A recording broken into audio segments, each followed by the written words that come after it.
Hi, MED 624, video for class number 4. First thing I'm talking about is a couple of terms, so if you want to write these down or come back to the video and write them down. You can find definitions on the internet, Google, that kind of thing. However, music education being fairly new, certainly music education research, some of these words are currently in the vernacular, but are pretty new. Some of them were in the vernacular 10 years ago, and now they mean something different. So I'm going to give you my definition certainly that Dr. Schlegel and I ascribe to. And some of these are also known by other titles, but these are the titles that we use, a lot of people use. Sound before symbol. The idea of allowing people to hear things or do things on their instruments with their voice before you actually show them the notation. Suzuki method uses this a lot. Elementary teachers are great at it. You walk in the room and the elementary teacher goes, "All right, everybody, clap after me." Then the students clap that back and you do something different. We don't use those things in our instrumental or vocal ensemble rehearsals as much as we need to.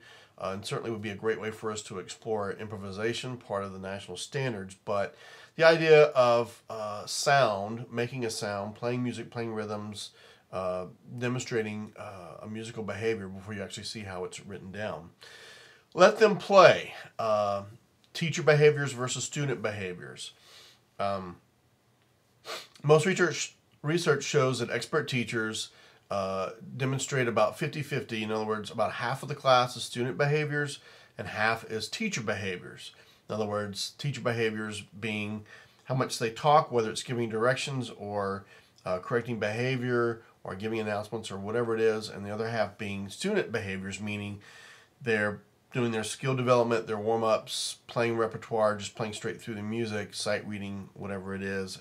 Student behaviors also includes them asking questions and them answering things, demonstrating, modeling, all of that. Rehearsal frame. Rehearsal frame is when you look at someone's teachings, certainly on video, as soon as they start a new concept or they start to correct a concept, in other words, a choir teacher is going to address tall vowels and going to address some retards that happen at the ends of several phrases.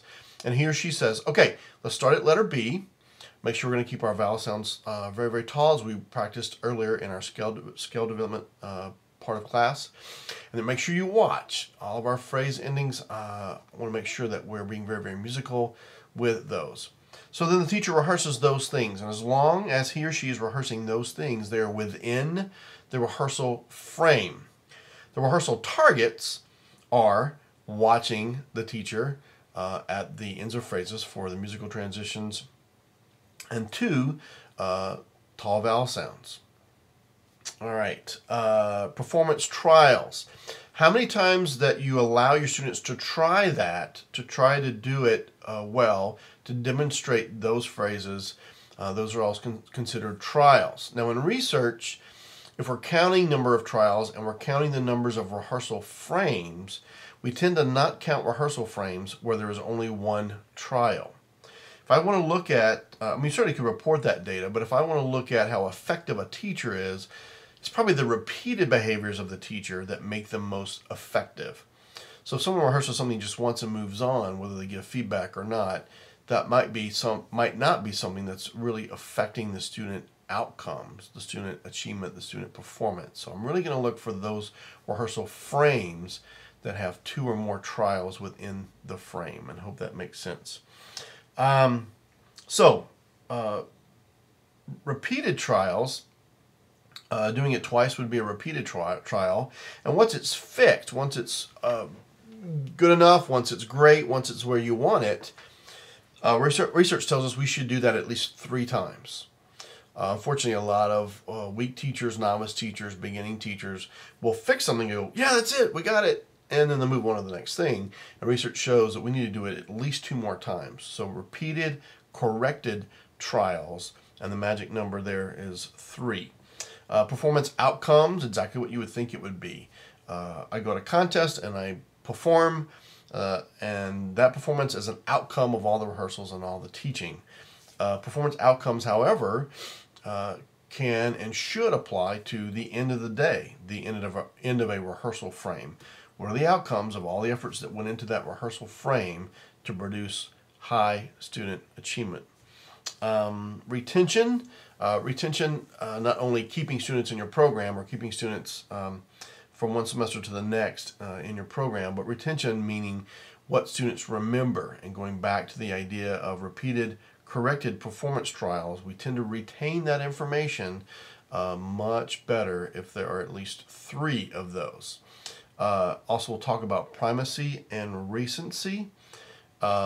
Primary things, in other words, at the beginning of class, I do something and I'm very, very adamant and animated about that thing. And at the very end of class, I do something. Primacy and recency, what I did primarily, the first thing I did, the thing that I emphasized the most, and even though it's 30 minutes later, 40 minutes later, 3 days later, we tend to remember those things, and we also tend to remember those things that are most recent. We tend to latch onto those educationally. Not always, not 100% of the time, but that idea of primacy and recency being very, very important to how we think, how we process, how we remember, and how we retain information.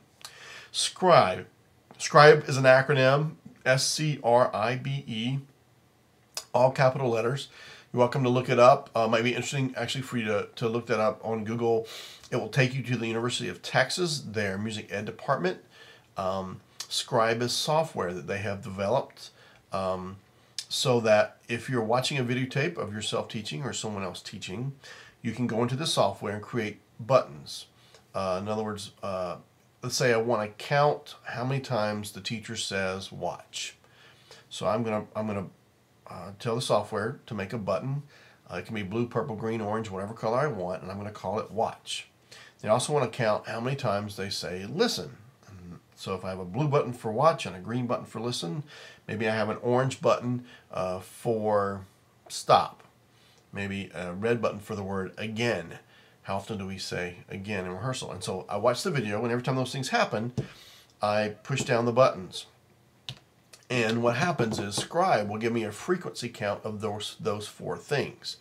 Now, let's say that I want to see not only how often they say the word watch, but in what context, and is the teacher talking for about a minute about the student's ability or inability to watch and watch carefully.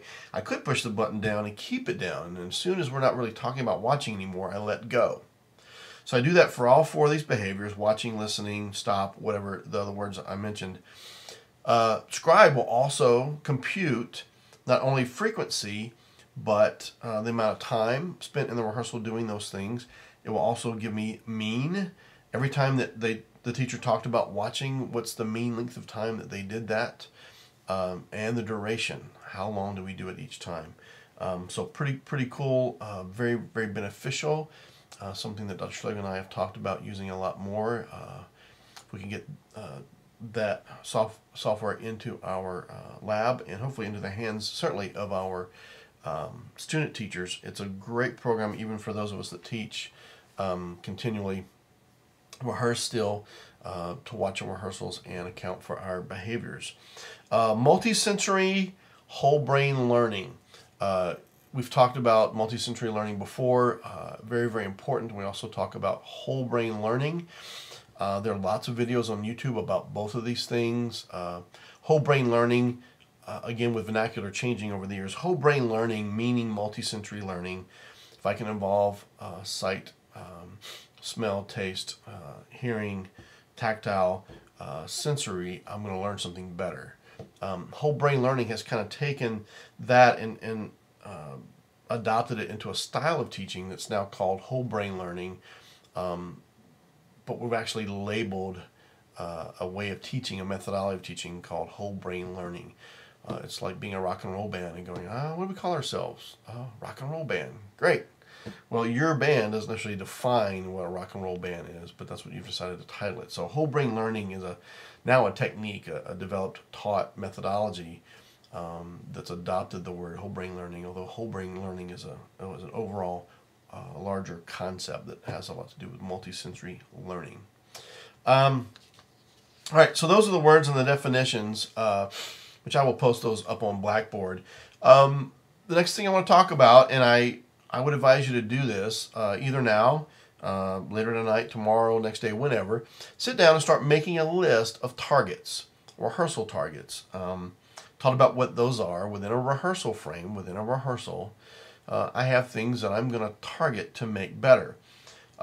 Most students in this activity will write about 8 things down and then have a very long pause. And then the brain will kind of click into another mode of thinking and they go, oh, also all these things. And they'll write down about 6 more things. And then the average student, I find, kind of stops there. So I would encourage you to really think through all the things you could be rehearsing in a rehearsal. Don't get outside, however, of actual skill development, technique, music making, repertoire, those kinds of things. You could teach your students how to fill out a form for their World's Greatest Chocolate fundraiser, but I don't want you to include those things. Or the school implements a new way of signing out when you go to the dentist during the school day. Not those things. All things that would be related to your actual classroom teaching of music skills, music making. So do that on your own. I will talk about that more next week. We did that in class with all the students that are on campus, and pretty interesting. I think we came up with probably 30 to 35 different things, and I imagine that there's a lot more of them out there. You can, of course, become very, very specific, teaching saxophones, alternate fingerings to C sharp, teaching vocalist vibrato, non-vibrato, teaching vocalist vibrato speed, teaching vocalist slow to fast vibrato speed, different techniques of holding the bow, so on and so forth. Don't get too detailed. Things that you would watch someone rehearse, and if you saw them rehearse over 10 days, you would see these same kind of targets come up over and over again. So hopefully that makes sense and will help you some. Best practice.